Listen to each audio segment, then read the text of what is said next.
Alam niyo yung salitang polyglot mga ka-social, ito yung tawag doon sa mga taong maraming alam na lingwahe, iba't iba. Kaya lang nasobrahan yata sa talent tong si ate. French, ano yun? Spanish.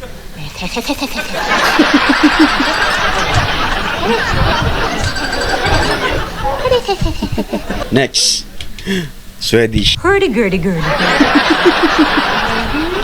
Hurdy-gurdy-gurdy-gurdy.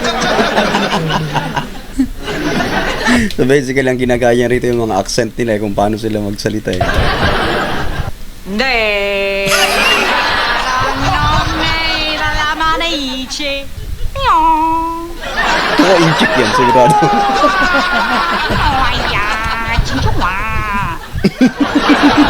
Bongo, bongo, bongo. Bongo, bongo, bongo, bongo, bongo. Bongo, bongo, bongo, bongo, bongo.